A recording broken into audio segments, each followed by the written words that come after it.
hambaku, barang siapa tidak mau memenuhi atau menjalani ketentuanku, aku persilakan pergi dari bumiku, pergi dari alam semestaku. Maksudnya tidak mau memenuhi ketentuanku itu apa? Kon tidak ada no kere, gak gelem dadi kere. Kon tidak ada wong Jawa, gak gelem dadi wong Jawa. Itu berarti melanggar ketentuan Allah. Kon dikai cangkem, gak oleh muni, gak gelem muni, berarti melanggar ketentuan Allah. Jadi musik itu semuanya adalah memenuhi ketentuan Allah untuk mendayagunakan dan memanfaatkan potensi-potensi yang ada pada kita. Tangan kayak noto, kayak biola, cangkem kayak nyanyi sampai turutnya. Jadi itu semua adalah memenuhi ketentuan Allah. Yang tidak boleh adalah segala perbuatan meskipun baik yang merusak bumi, yang menyakiti orang lain dan yang melanggar ketentuan Tuhan. Jadi kalau ada musik, ono sing mabuk, sing salah musiknya tak mabuke. Mabuke duduk musiknya.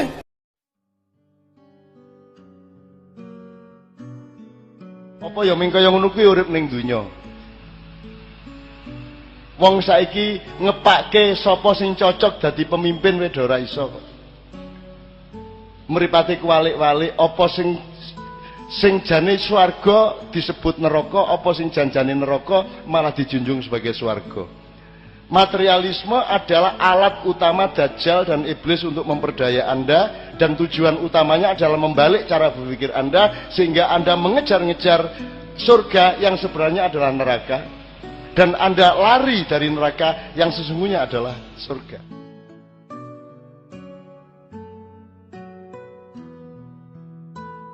Saya bukan mengagung-agungkan Jawa, Jawa itu cetha gitu loh, makanya disebut medok. Medok itu fundamental. Betul enggak? Betul enggak? Dan itu televisi selebritis kerjanya mengejek Jawa tiap hari. Bahkan orang Jawa di TV mengejek Jawa. Wong Jawa di Jawa-Jawano, jangan begitu kamu, menurut kan itu raimu ancane Jawa, gak usah Jawa-Jawano. Anjir dapurmu iku Jawa. Akonono Jawamu, tenang ae. Kacang ya kacang, gak usah jagung-jagung. Kita semua ndak percaya diri. Ayo, kemuliaan, kehebatan adalah kesanggupan kacang untuk menjadi kacang. Kan begitu.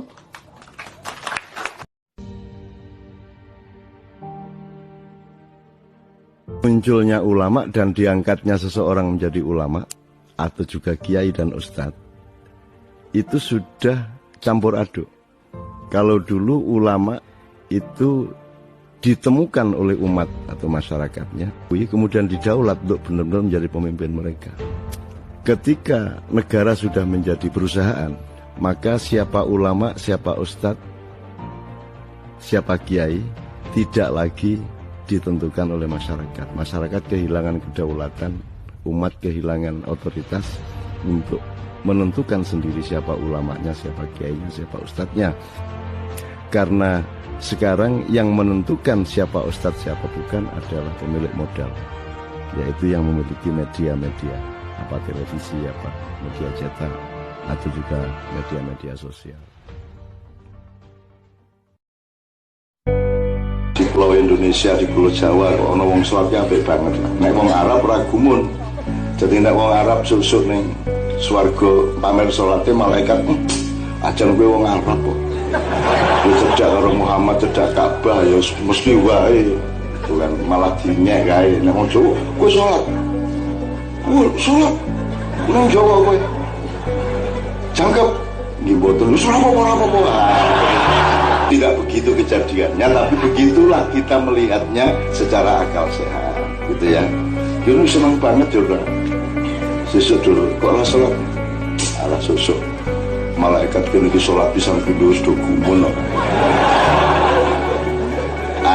Nek gue ngomong ngono, sesuk gue ya konangan. Gue wong Jawa.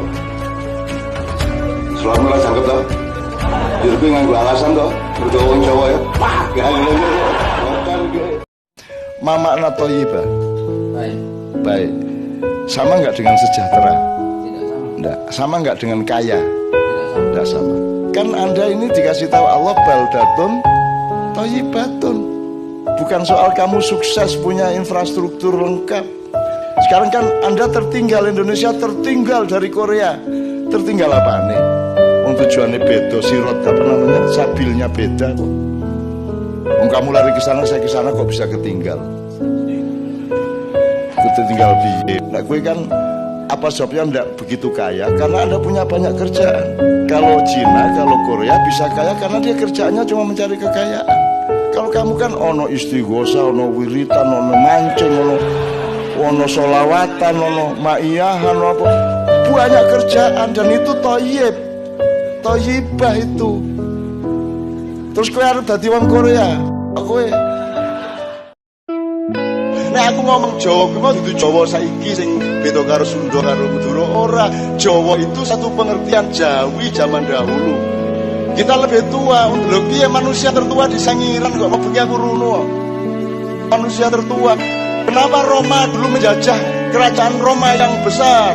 Gulibatir Rum tidak pernah berani menjajah ke selatan, ke Afrika, tapi ekspansinya ke utara. Kalau di utara tidak ada apa-apa, tambang tidak ada, tanaman tidak ada. Kenapa dia ke utara, ke orang Idul, sing kaya raya, orang Intan? Mergo zaman kuwi wis dadi wilayah awake dhewe sing ning kidul kuwi. Kita itu berkuasa di dunia dulu. Saiki dadi kere. Biyen Garuda saiki empret. Kan gitu. Nah, yang saya lakukan kemana-mana, ayo kowe iki Garuda, yo cungkulke meneh Garudamu, kowe iki wong gede. Jadi memang ginekologi kita sangat kuat. Seorang ulama harus tahu baunya orang salah. Dan dia ndak apa belepotan baunya orang salah. Ibarat kucing, Pak, anak kucing terperosok ke dalam parit yang busuk. Seorang mubalik, seorang dai, pendakwah, dia bukan berpidato di atas jalan. Wahai anak kucing yang ada di dalam parit busuk, keluarlah engkau dari situ. Minat zulumati ilan nur. Kucingnya yang harus kamu lakukan adalah turun ke parit. Korban kotor-kotor sedikit, malah kotornya itu indah karena kamu sedang menolong anak kucing. Ambillah kucing itu, didusi, dipakani, dibuang. Ya Rahman. Nek awakmu dhewe gak dadi kepribadianmu, karaktermu, kon nglakoni apa gak dadi, gitu Mbak. Mulane didandani awakmu sik. Masjid penting tapi luwih penting jamaahe, gitu mboten. Rumah ibadah penting tapi lebih penting manusianya, betul enggak? Menungsone sing nomor 1 kudu dandani. Makanya pengajiannya gak mek murui ngandani. Terus anggitmu aku gak tak Quran nih. Semua yang saya omongkan ini kandungan Quran ya apa sih? Semua yang saya omongkan kandungan Quran. Kalau bukan Quran apa? Emang ada yang lain selain Al-Quran? Emang ada yang lain selain ciptaan Allah? Kan Al-Quran ada 3, di alam semesta, di dalam dirimu, dan di mushaf yang ditulis dengan huruf. Maka semua yang jujur dari dirimu itu adalah ayat-ayat Allah. Ya tak? Kon ngorok itu ayat Allah.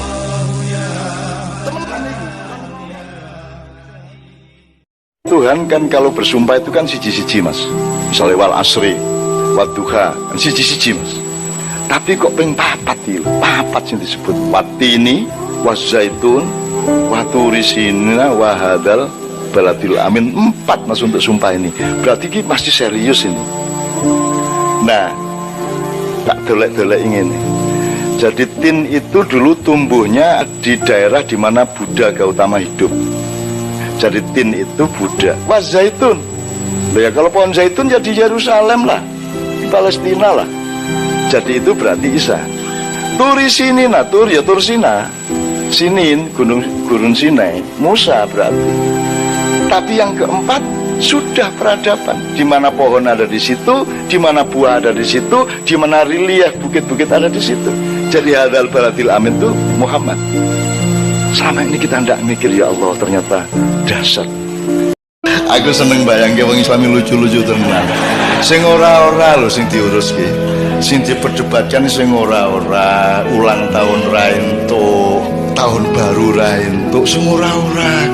Petonan ra entuk, ora ana ajarane. Jare sapa ora ana ajarane? Kowe iki yo mulane sinau Al-Qur'an, sinau bahasa Arab sithik-sithik. Allah itu mengucapkan selamat ulang tahun ya Isa Nabi. Isa dewe ngomong, assalamu alayya yauma wulidtu wa yauma amutu wa yauma ub'atsu hayya. Selamat ulang tahun kepadaku di hari ulang tahunku. Aku ucapkan selamat juga kepadaku di hari kematianku, dan aku ucapkan selamat kepadaku di hari kebangkitanku. Oh piye kowe? Dadi kowe nek ulang tahun kae kowe ngono entuk ya. Dadi ngulang tahun ora apa-apa. Kok lho piye wong Nabi Isa diulang tahuni Allah.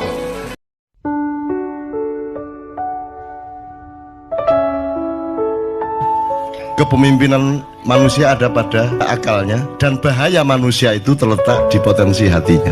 Ini agak terbalik dengan romantisme mainstream kita sekarang yang sangat mendewakan kolbu gitu ya. Padahal kolbu ini di situ sumber segala mara bahaya juga, karena dia lebih dekat ke syahwat dibanding akal. Kalau akal itu dilepas di atas sehingga dia jauh dari syahwat. Hatimu itu tidak ada batasnya, dia tidak mengerti regulasi. Hatimu itu ingin apa saja tanpa batas. Kamu dikasih gaji berapapun, dinaikkan berapapun, hatimu pasti mau. Tapi pikiranmu mengontrolnya. Kalau kamu nurutin hatimu, ingin ini, ingin itu, kamu akan hancur. Kalau tidak dengan manajemen dari akal. Kolbu tidak bisa memanage dirinya sendiri, maka Allah kasih akal. Maka manusia itu ciri utamanya adalah diberi akal oleh Allah. Kalau kamu ingin menemukan kesejatian hidup, maka sambunglah akalmu dengan manajemen yang baik dengan hatimu.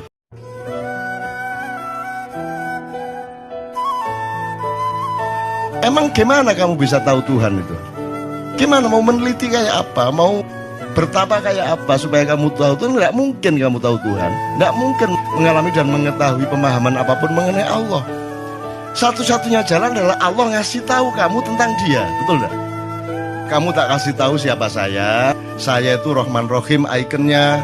Jadi yang utama dari saya itu hadir ke kamu itu bukan hebat saya, bukan kuat saya, bukan dahsyat saya, bukan kuasa saya, tapi cinta dan kasih sayang saya.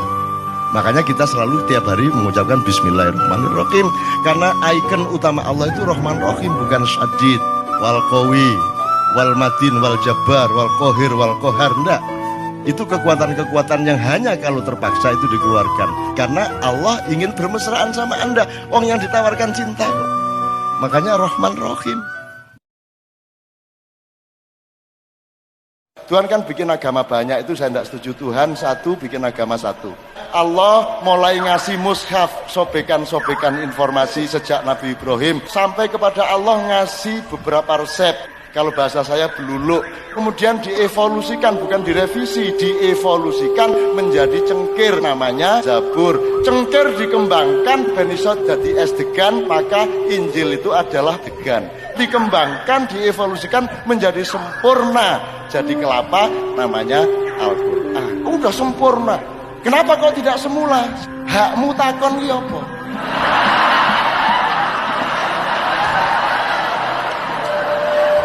Jadi mari kita ingat, Islam adalah keseluruhan kelapa yang sempurna itu. Kita bekerja sama, husnudon satu sama lain, bareng-bareng menciptakan fungsi kelapa yang selengkap-lengkapnya, gitu loh.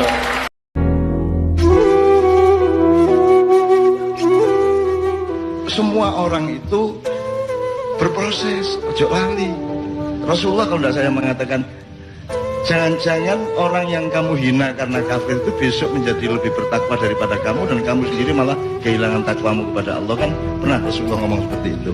Jadi awakmu ojo adik ngeremehno wong, ojo adik apa melehno wong, ojo adik terlalu meyakini bahwa nek iku mesti salah, aku mesti bener, mergo iku lak saiki. Engko jam 5 kok burung karuan, kon ngalami apa dhek ngalami apa, kan gitu. Ya jadi kita harus dinamis terus, Dek.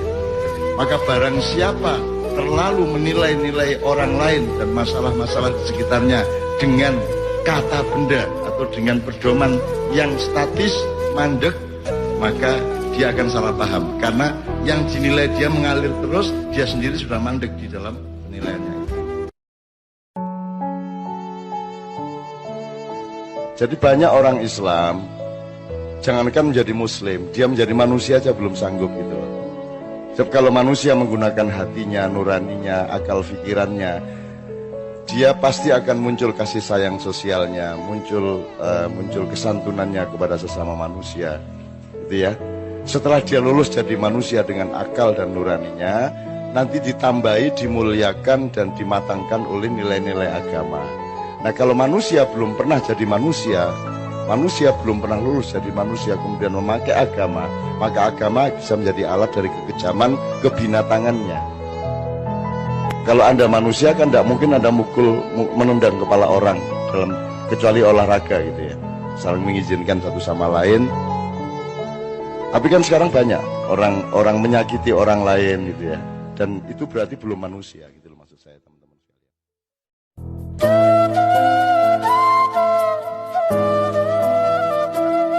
Jangan membanggakan hafal Quran, jangan membanggakan Anda dokter, jangan membanggakan Anda punya ilmu tidak bisa dibanggakan. Ilmu pasti dari Allah. Wa ma utitumul ilma illa qalila, pasti hanya sedikit. Oleh karena itu kita kembali ke ilmu awal maknya. Anda ini kan mau ridho Allah toh? Anda kan mau menghadap Allah untuk Z ilahi. Apa yang Anda bisa bawa ke sana? Mau bawa kepandaian? Pandaian tidak laku di depan Allah. Kekayaan tidak laku, kekuatan tidak laku, kehebatan tidak laku, kekuasaan tidak laku. Yang laku apa? Yang laku adalah cinta dan kesetiaanmu kepada Allah. Jelas nggak? Karena kontraknya jelas. In kuntum tuhibbunallaha fattabi'uni. Tuhibbunallaha, kalau memang kamu cinta kepada Allah, ikutlah Muhammad. Cintanya itu pada cinta kepada Allah, kesetiaannya pada ikut Muhammad. Jadi, wahai orang-orang yang beriman, janganlah kamu saling mengolok-olokkan kaum yang lain. Karena boleh jadi yang kamu olok-olok itu lebih baik dari kamu. Ini rumus kehidupan yang paling dasar dan harus dipegang oleh setiap manusia. Betapa hidup ini harus tawaduk, harus anda pasor, harus hati-hati, harus waspada.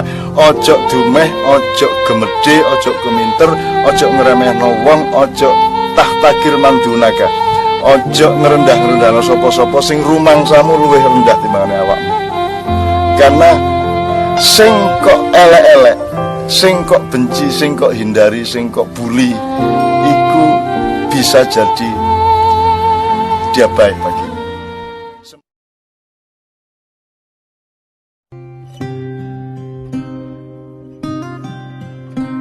Saya ingin memberi contoh kepada anak-anak saya. Jangan mengandalkan nasabmu, jangan mengandalkan bapakmu dan mbahmu. Meskipun kamu harus mengenali bisa mungkin. Jadi ada pepatah, sing jenenge satriya itu sing bapakku ngene, mbahku ki biyen ngene. Sing jenenge satriya itu sing ini dadaku, kilo aku. Tetapi kalau kamu mengenal nasabmu juga ada baiknya karena ginekologinya ada di situ. Ada orang yang terlalu mengandalkan nasab dan masyarakat juga tertipu oleh nasab. Dalam arti ngene, ono wong sing lahir procot wis Gus, burung buktekke apa-apa wis langsung Gus, akhirnya wis gampang wis pokoke nang ndi duwe kursi wis duwe pesawat. Nek kaya aku nek arep berfungsi ya mergo aku berfungsi, ora mergo guriku ono Bung Karno gambare, ono gambare Mbah Hasyim, ono gambare Gus Dur, ora. Saya tidak akan memamerkan siapa saya.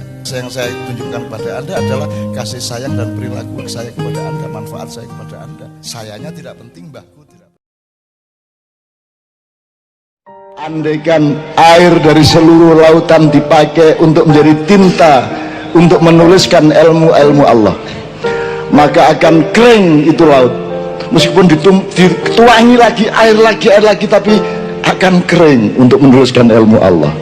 Kan sudah cukup untuk memberitahukan kepada kita bahwa kamu jangan mengejar Allah dengan logika.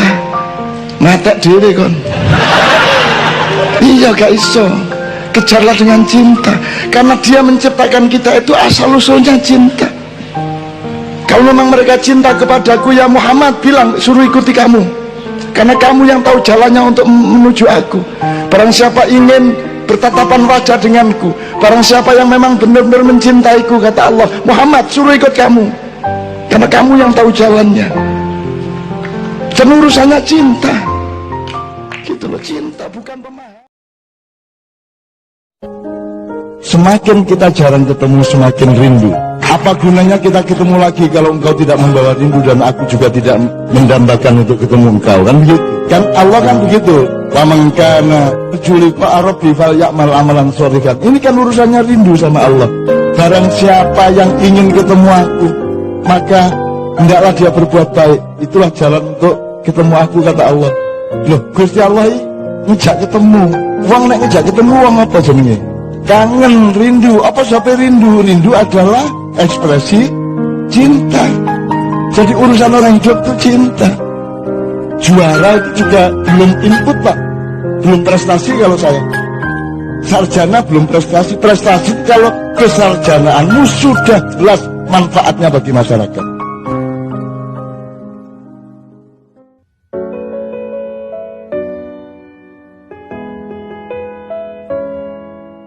Saya kira kita terjebak oleh banyak sekali kata-kata, kalimat yang sebenarnya tidak paham-paham amat. Jadikan Tuhan kasih kita hati itu sebagai tajalli atau perwujudan dari kemauan, di mana kita diberi hak untuk punya kemauan atau keinginan. Pada dasarnya kan hanya Tuhan yang punya hak untuk ingin atau mau dan seterusnya. Tapi kita diberi hak sedikit. Hak itu akan terpelihara berbanding lurus dengan pengabdian kita dan setoran-setoran kita. Nah, tetapi di dalam diri kita sendiri untuk memiliki kemauan itu kita tidak punya pengetahuan seperti Allah. Maka kita dikasih akal untuk mempertimbangkan. Masalahnya adalah orang pintar melawan orang bodoh. Orang di kelas menengah dan elit melawan orang di bawah. Nah, orang di bawah ini juga tidak ngerti bahwa mereka itu sedang dianiaya, sedang dilawan.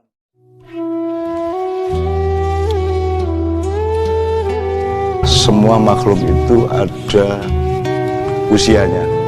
Setiap peristiwa ada usianya, setiap gejala ada usianya, setiap sebaran informasi juga ada usianya, idealisme juga ada usianya.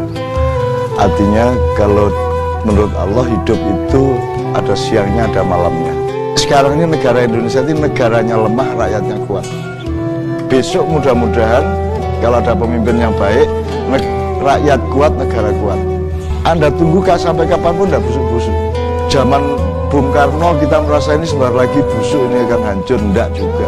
Ganti Orde Baru 32 tahun ya tidak busuk juga.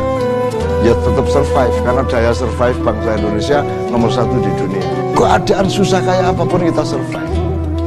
Menderita kayak apapun kita tertawa.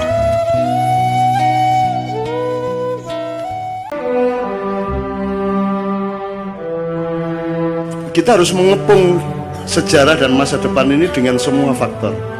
Nah, kita itu di bidang politik, psikologi, budaya, tidak perlu di remote-remote sama Israel, sama Amerika, sama siapapun, udah hancur-hancur sendiri kalau kita tidak menyadari apa yang sedang kita konsumsi. Nah, Anda tahu bahwa Indonesia ini dirusak dengan Divide et Impera itu melalui begitu banyak dimensi: pendidikan, media, prinsip, cara beragama. Allah mengatakan Allah tidak menyukai kata-kata yang diperjelas kejelekannya, kecuali kamu dalam keadaan dianiaya. Jadi kalau dianiaya, Allah membatalkan ketidaksukaan, ya wis rapopo menderita kok, gitu loh. Itu hukum Allah loh. Kita belum bisa melihatnya secara ruang. Nah, saya tetap sangat percaya kepada ruangnya Allah Subhanahu wa taala.